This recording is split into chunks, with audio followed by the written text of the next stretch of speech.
It was the kind of day that made you feel like the sky had forgotten how to do anything but cry. Gray clouds loomed low over the rooftops of Westbury, a quiet little town in the south of England. The rain had started in the early morning and never let up, not heavy, not stormy, just that persistent drizzle that crept under your jacket and made your socks feel damp no matter what. I was on my last round of deliveries, steering the van through narrow residential streets where the houses looked nearly identical: brick fronts, white-framed windows, tiny hedges. The windscreen wipers squeaked in rhythm as I pulled up outside number 12, Hawthorne Lane. Just one parcel left. Then home. Then tea. I grabbed the brown box from the passenger seat, jogged up the drive, and pressed the bell. No sound came from inside, just the muffled thrum of rain on the porch roof. I was about to leave the parcel by the door when it creaked open. She stood there in a loose jumper, her hair tied back in a messy bun, a steaming mug in her hand. Her eyes met mine, and for a second we both paused. Not in some dramatic, movie sort of way. Just like the moment needed a breath. "Hi," she said, stepping aside. "You must be soaked. Do you want to wait in here until it eases up?" I blinked. That wasn't standard. People barely said thanks most days, let alone invited you in. "I'm all right," I said, shifting my weight. "Still got a few drops left to outrun." She smiled, warm and not pushy. "Suit yourself. Just, you look cold." There was something about her voice. It didn't beg. It didn't flirt. It just welcomed. And honestly, I was drenched to the bone. So I nodded.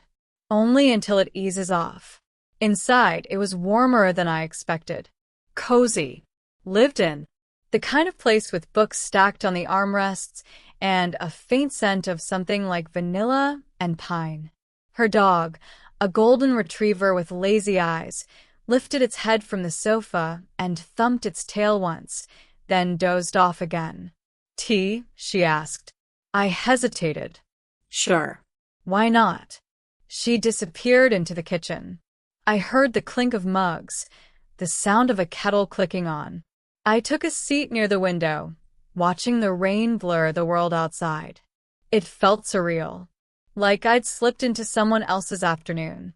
When she came back, she handed me a chipped mug. "I'm Isabel," she said. "Lucas," I replied. And just like that, we began talking. About nothing. About everything. The weather, of course. Then work. She ran her own little business from home, doing custom painted ceramics. Showed me a few pieces. Delicate cups with wildflowers, plates with foxes dancing in the margins. I told her about the delivery job, how I liked the quiet of the van, the smallness of it all. Time passed faster than I realized. The rain hadn't stopped, but it had softened, misting more than falling. I stood to leave. She walked me to the door. "Well, if you ever get caught in the rain on this street again," I smiled. "I'll keep that in mind." I left number 12, Hawthorne Lane, with an odd warmth I couldn't quite place. Something about that house, about her, stuck with me. The kind of feeling that doesn't come from just a cup of tea or a dry seat. It felt like a door had opened. And not just the one I'd walked through. That night, back in my flat, I found her name still lingering in my thoughts. Isabel. A name that somehow already felt familiar. The rain hadn't lasted long after I left Isabel's house. By the time I reached the depot, the skies were already breaking apart, bits of golden evening light leaking through. But I barely noticed. I kept replaying that quiet hour at number 12 in my head, her soft laugh, the scent of rosemary from the kitchen, the way the dog had thumped its tail at me like I'd passed some silent test. I told myself I wasn't going to think about it too much, that it was just one of those odd, kind moments people sometimes offer each other. But before I knew it, I was staring at my phone, hesitating over the contact list. I'd saved her number without really thinking when she'd scribbled it on the back of a receipt and said, "Just in case you want a proper cup of tea next time." That night, I didn't call, but a week later, I did. I'd just finished a delivery run through Bath when I pulled over in a lay-by, rain pattering against the windscreen once again. I opened my phone, thumb hovering, and then tapped. The ring only lasted a moment. "Lucas?" she answered, like she'd already known it would be me. "Hi," I said. Just thought I'd check if that offer for tea still stood. There was a pause, and then I could hear the smile in her voice.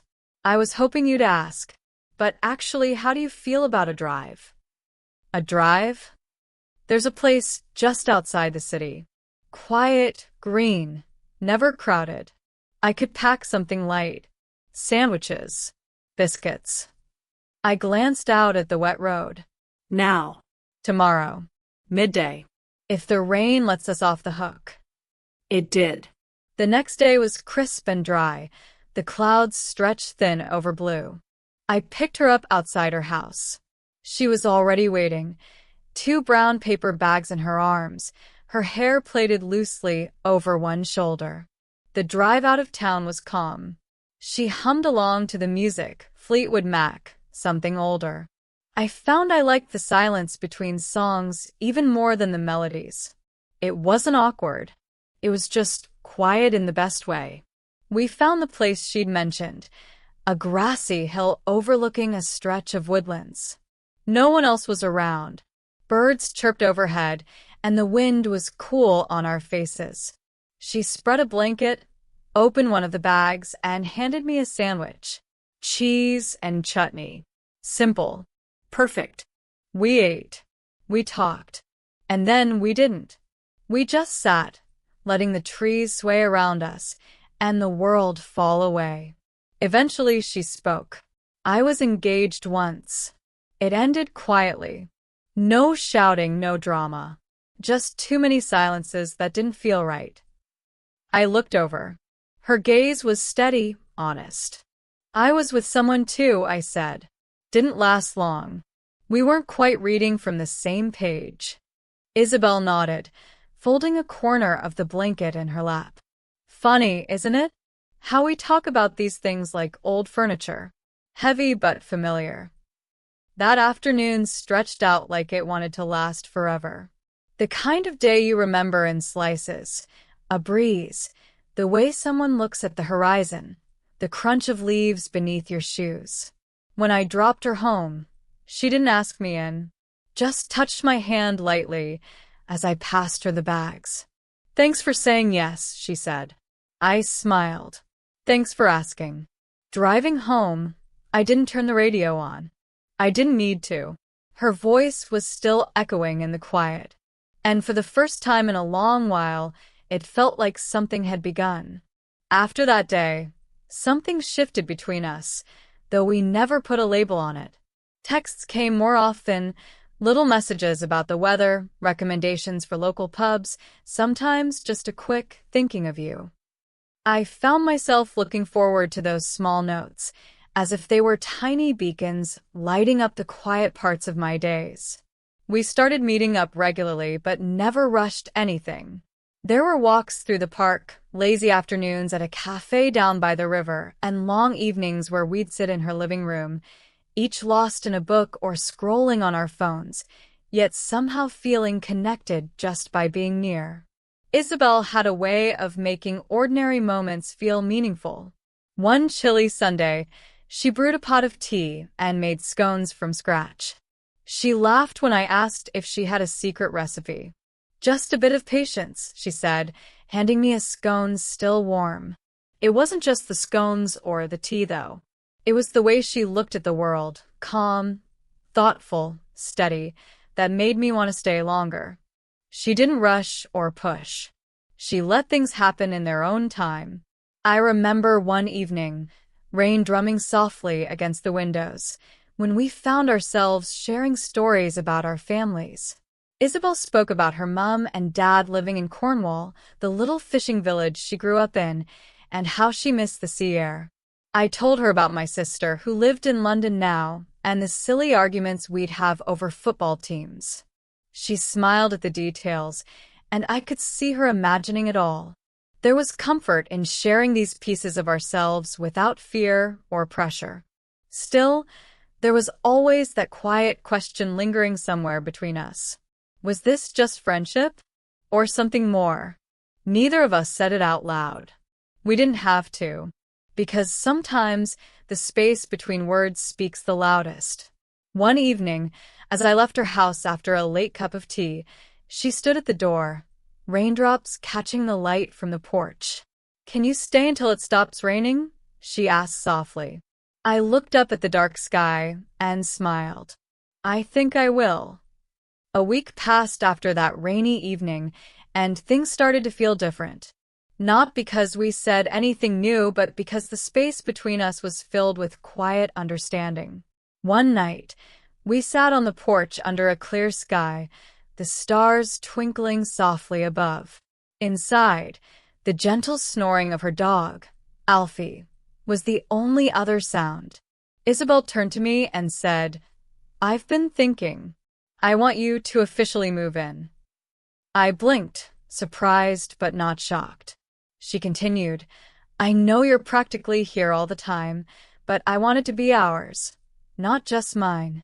I nodded slowly, feeling a warmth spread through my chest. "Yeah, I want that too." She smiled, then added firmly, "I don't care what my parents think. They had their chance at happiness. This is mine." So I started moving my things over. A few boxes from my old flat, my tools, some clothes, and even a box of DVDs I probably wouldn't watch again, but couldn't bring myself to throw away. It wasn't a huge change, but it felt like the beginning of a new chapter, one we were writing together. Living together wasn't always perfect. Isabel liked to plan everything down to the last detail, while I was more of a go-with-the-flow type. She'd get anxious if the fridge was low on groceries. I'd forget to check altogether. She loved quiet Sunday mornings with a cup of tea. I liked music playing while making breakfast. But we learned to make it work. We grew into each other's rhythms.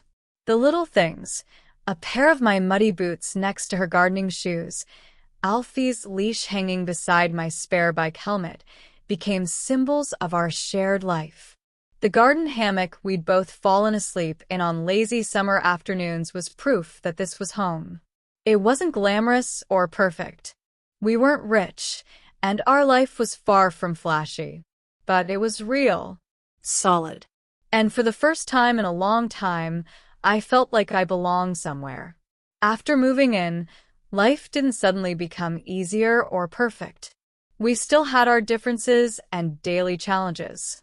Isabel liked to plan every detail, while I preferred taking things as they came. She got nervous when the fridge was almost empty. I often forgot to check it. She enjoyed quiet Sunday mornings with tea, and I liked music playing while making breakfast. Despite these little clashes, we found a way to balance each other.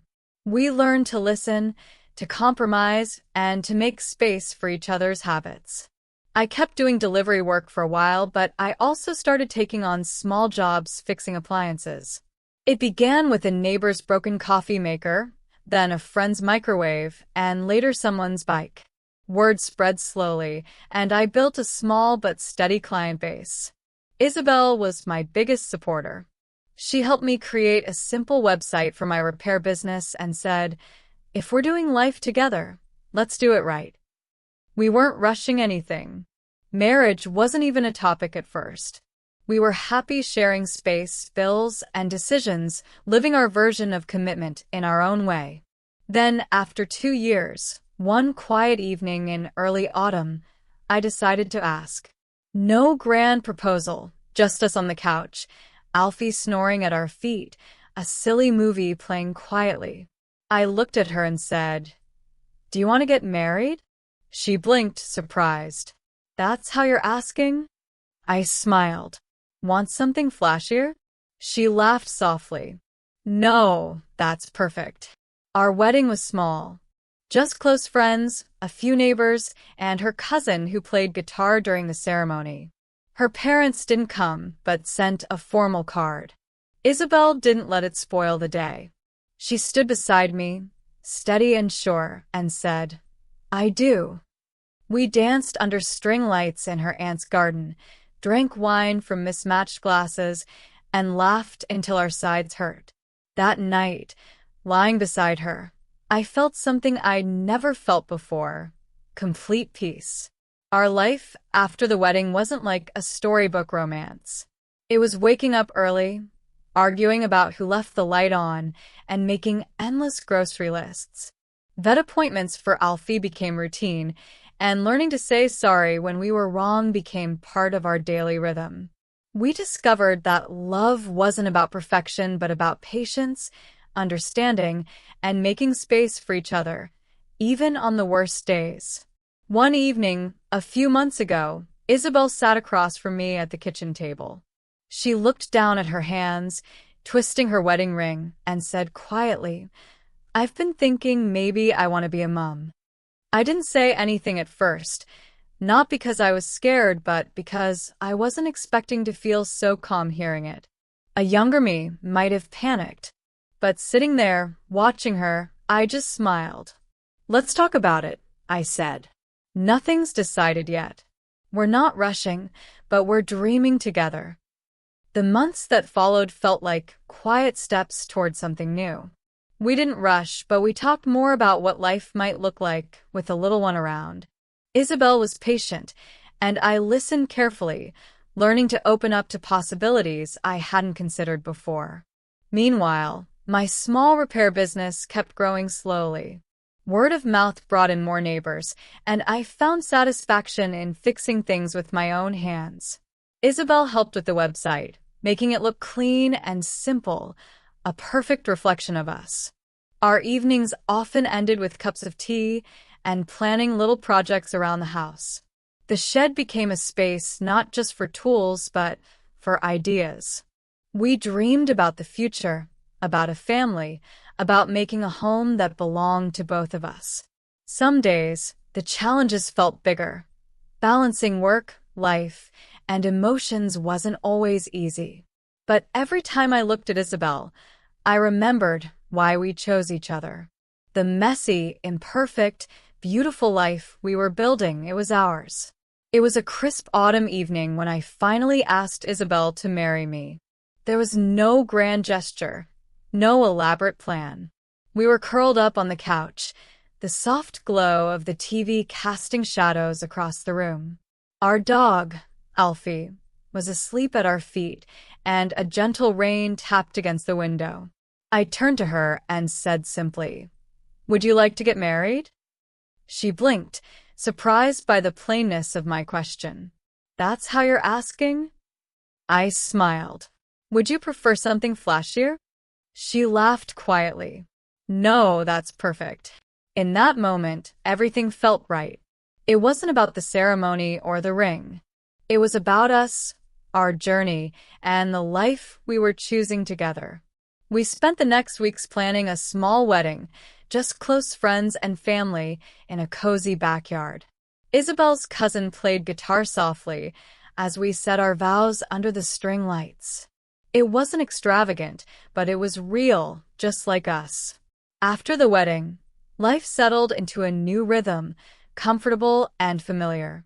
We weren't wealthy, nor did we have grand ambitions, but what we shared was steady and true. Our mornings were a mix of small routines: Isabel's quiet tea time, my breakfast with music playing in the background. Sometimes we clashed over little things: who left the light on, whether to buy groceries now or wait until tomorrow.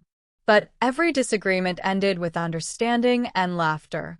I kept working deliveries, but slowly started fixing small appliances on the side: a neighbor's toaster, a friend's bike. Word spread, and my small repair business began to grow. Isabel was my biggest supporter. She helped me make a simple website and cheered every new client. Together, we built more than just a home. We built a partnership where we could be ourselves, with all our quirks and differences. It wasn't perfect, but it was ours. A few months ago, Sitting across from me at the kitchen table, Isabel looked down at her hands and quietly said, "I've been thinking, maybe I want to be a mom." For a moment, I didn't say anything. Not because I was scared, but because I wasn't sure what to expect. But then I looked at her, twisting the ring on her finger, and I smiled. "Let's talk about it. Nothing's decided yet. We're not rushing, but we're dreaming together." Looking back, I realize life doesn't start when you have everything planned. Sometimes it begins with a simple knock on the door during a rainstorm. When you least expect it, someone steps into your story and changes everything. I never planned on falling in love that day, or staying. But she asked me, "Can you stay until it stops raining?" And somehow I never left.